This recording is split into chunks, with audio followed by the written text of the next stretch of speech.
Assalamualaikum warahmatullahi wabarakatuh.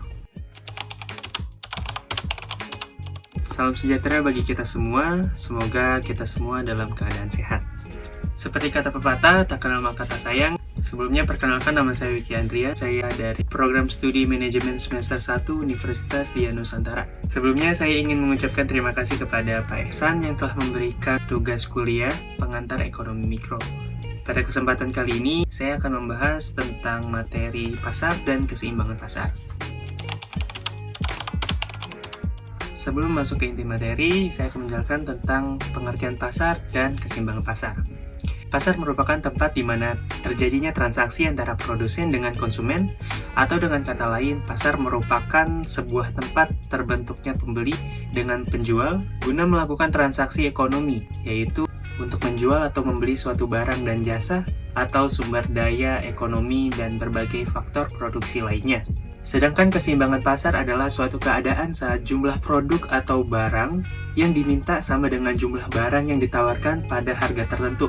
Keseimbangan pasar atau market equilibrium dapat tercapai jika jumlah produk yang diminta sama dengan jumlah produk yang ditawarkan, atau harga dari produk yang ditawarkan sama dengan harga produk yang diminta oleh konsumen.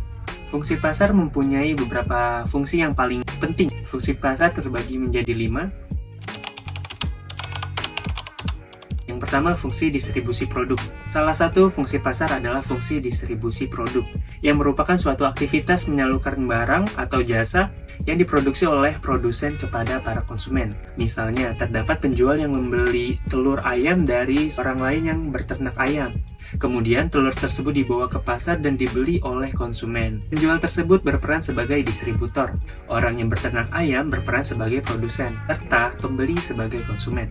Namun ada pula penjual yang berperan sebagai produsen sekaligus sebagai distributor. Yang kedua, fungsi penetapan harga atau nilai. Karena terdapat interaksi antara penjual dan pembeli, maka terdapat juga permintaan serta penawaran dari kedua pihak tersebut. Sehingga terdapat kesepakatan harga, keseimbangan yang dapat dicapai dari interaksi kedua pihak tersebut. Fungsi pasar sebagai tempat penetapan harga dari barang atau jasa yang diperjualbelikan, karena terjadinya interaksi serta adanya kesepakatan diri pembeli dan penjual. Yang ketiga, fungsi promosi. Fungsi pasar merupakan tempat berkumpulnya para konsumen yang merupakan tempat promosi yang sempurna bagi produsen guna memperkenalkan produk mereka. Pada umumnya, saat proses promosi dari produsen tersebut berlangsung, mereka akan menawarkan dengan penawaran yang menarik. Oleh karena itu, fungsi pasar salah satunya untuk promosi suatu produk atau barang. Yang keempat, fungsi penyerapan tenaga kerja. Selain terdapat para pedagang dan pembeli, di pasar juga banyak terdapat pihak lain yang dapat terlibat dari kegiatan ekonomi, seperti tukang sapu, ojek, tukang parkir, tukang sampah, dan lain sebagainya. Oleh karena itu, fungsi pasar sebagai tempat penyerapan tenaga kerja. Yang kelima, menyediakan barang dan jasa guna masa mendatang. Pasar memiliki peran sebagai fasilitator guna mengelola tabungan dan investasi. Investasi tersebut berfungsi sebagai menyediakan barang serta jasa dibutuhkan pada masa yang akan datang. Tabungan dan investasi tersebut akan berinteraksi di pasar. Dua belah pihak tersebut dapat bertemu di pasar modal.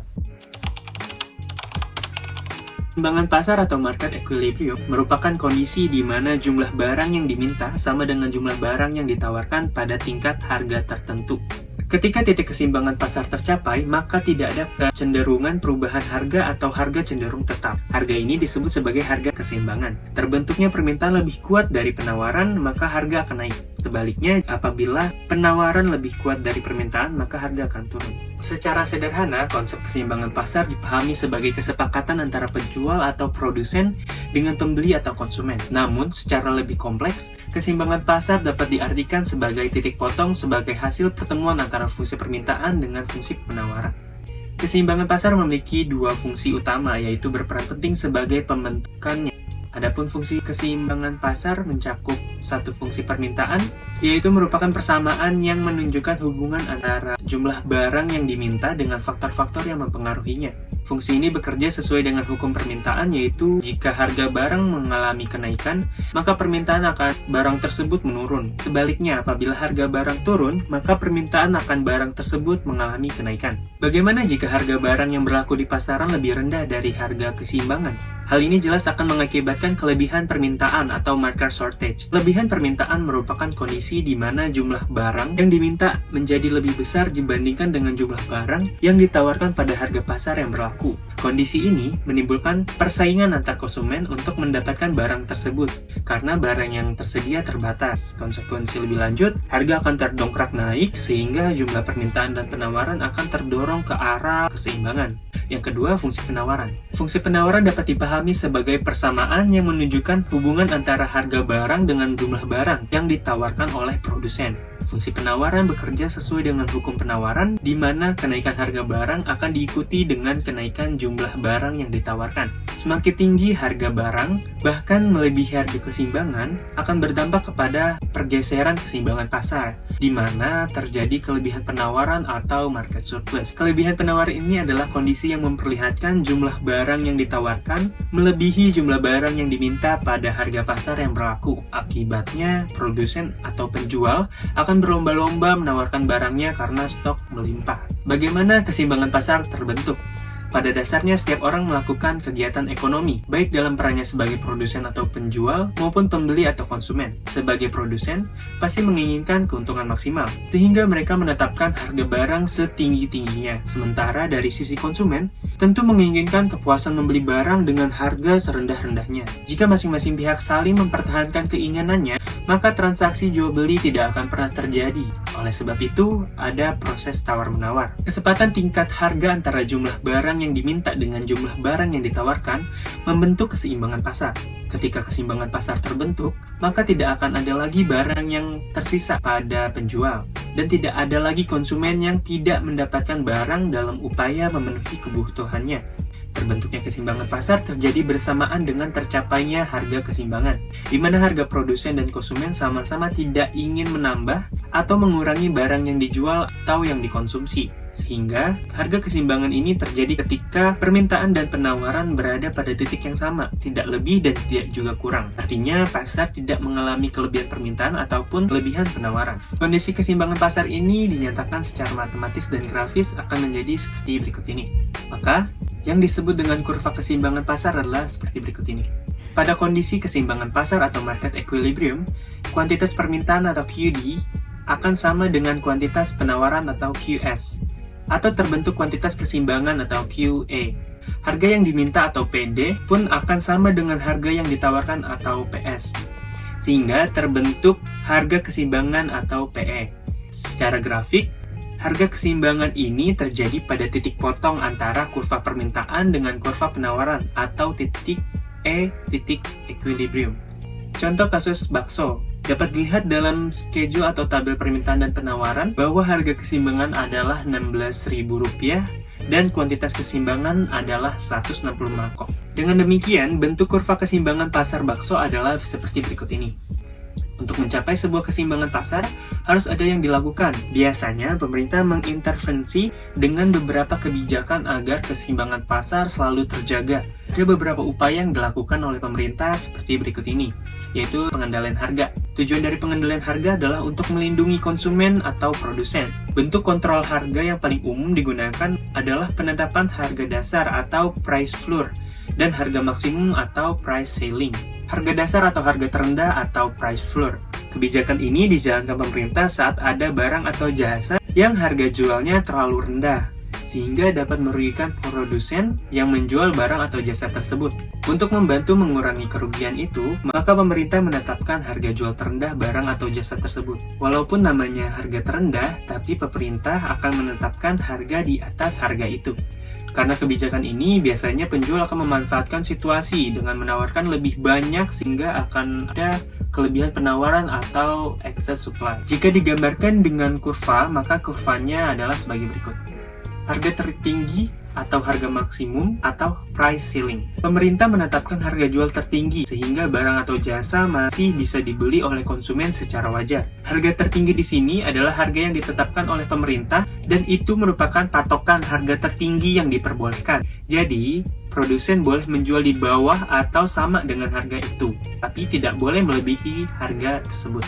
Dalam kebijakan ini, nantinya akan menghasilkan kelebihan permintaan, sehingga nantinya akan ada kekurangan pasokan barang atau kelangkaan, atau yang biasa disebut shortage. Jika digambarkan dengan kurva, maka hasilnya akan menjadi seperti ini. Keseimbangan harga dan permintaan selalu diupayakan agar tidak ada pihak-pihak yang merasa dirugikan. Pembeli dapat membeli barang dengan wajar dan penjual atau produsen tetap mendapatkan untung dari apa yang dibuat. Pengendalian harga dan pembentukan keseimbangan pasar. Kondisi pasar tidak menentu sehingga seringkali sulit diprediksi. Banyak faktor yang mempengaruhi sehingga keseimbangan pasar sulit terbentuk. Dengan asumsi ceteris paribus, keseimbangan pasar dipersempit pada permintaan dan penawaran dengan mengabaikan faktor-faktor yang mempengaruhi lainnya. Dalam transaksi ekonomi, harga berlaku ditentukan oleh mekanisme pasar yang seringkali fluktuatif. Harga yang fluktuatif mengakibatkan keseimbangan harga pasar sulit terbentuk. Harga yang terlalu tinggi akan merugikan konsumen, sedangkan harga yang terlalu rendah akan merugikan produsen. Untuk menjaga agar harga barang stabil, perlu adanya kebijakan ekonomi sebagai wujud intervensi pemerintah. Untuk menstabilkan harga barang adalah dengan melakukan pengendalian harga, baik harga dasar maupun harga maksimum. Pengendalian harga dasar atau terendah. Harga dasar atau terendah merupakan penentuan batas maksimum harga terendah suatu barang yang boleh dijual oleh produsen. Kebijakan ini dilakukan saat harga jual barang terlalu rendah, sehingga beresiko merugikan produsen atau penjual. Peningkatan jumlah barang yang ditawarkan berpotensi menimbulkan kelebihan penawaran, hingga terjadinya surplus. Jika demikian, maka pemerintah akan membeli kelebihan barang tersebut, menyimpannya, dan dijual kembali ke masa mendatang. Pengendalian harga maksimum atau tertinggi. Penetapan harga maksimum atau tertinggi adalah penentuan harga jual maksimum yang diperkenankan untuk ditawarkan produsen kepada konsumen. Batasan harga tertinggi ini harus dipatuhi oleh para produsen, sehingga dalam menawarkan barangnya dengan harga yang lebih tinggi dari batasan harga tertinggi yang telah ditentukan pemerintah. Tujuan intervensi ini untuk menjaga stabilitas harga sehingga tetap terjangkau oleh masyarakat. Di sisi lain, jumlah penawaran barang oleh produsen justru menurun. Akibatnya terjadilah kelebihan permintaan yang memicu kelangkaan barang. Cara-cara mencapai keseimbangan pasar. Keseimbangan pasar tidak akan lepas dari mekanisme pasar, yang mana mekanisme pasar merupakan kecenderungan sebuah pasar bebas untuk perubahan harga pasar menjadi seimbang atau jumlah permintaan dan penawaran sama. Seperti halnya hidup yang berjalan tidak selalu sesuai keinginan, pasar pun juga demikian. Permintaan dan penawaran tidak selamanya akan mencapai keseimbangan atau sama. Artinya, kedua hal ini tidak selalu berada pada keseimbangan dan kadang juga ada pasar yang tidak akan pernah mencapai keseimbangan dikarenakan kondisi yang kurang memungkinkan. Penetapan harga adalah keadaan yang mewajibkan pedagang untuk menjual barang dagangannya dengan harga misli atau harga pasar. Oleh karena itu, pemerintah harus menetapkan harga minimum dan harga maksimum. Penetapan harga minimum dengan tujuan untuk melindungi produsen dari konsumen yang ingin membeli barang dengan harga yang serendah mungkin dan menjualnya kembali dengan harga yang tinggi. Sedangkan dalam penetapan harga maksimum bertujuan untuk melindungi pembeli atau konsumen, yang mana hal ini dilakukan ketika harga yang berada di pasar melonjak sangat tinggi dan jauh dari batas di luar daya beli masyarakat. Dalam penetapan harga ini memiliki dampak negatif, yaitu cenderung mendorong munculnya praktik pasar gelap, yang mana dalam pasar gelap harga yang ada terbentuk dari luar harga yang ditetapkan. Keseimbangan pasar jangka pendek. Permintaan yang dihadapi perusahaan dalam pasar persaingan monopolistik tidaklah elastis sempurna walaupun sangat elastis. Dengan demikian, secara grafis, kurva permintaan yang dihadapi perusahaan mempunyai slope negatif, namun tidak securam seperti pada pasar monopoli. Yang kedua, keseimbangan pasar jangka panjang. Pada kuantitas ini, perusahaan hanya memperoleh laba normal. Dalam pasar persaingan monopolistik, hanya memperoleh laba normal. Hal ini terjadi karena pada dasar persaingan monopolistik, tidak ada hambatan yang berarti bagi masuknya perusahaan akan semakin mengecil. Ya, itulah akhir dari materi yang telah saya sampaikan. Mengenai materi ini, diharapkan kita semua mampu memahami keseimbangan pasar dan perubahan pasar. Cukup sekian materi yang saya sampaikan. Semoga materi yang saya bawakan bermanfaat bagi kita semua. Saya Wiki Andrian, terima kasih. Assalamualaikum warahmatullahi wabarakatuh.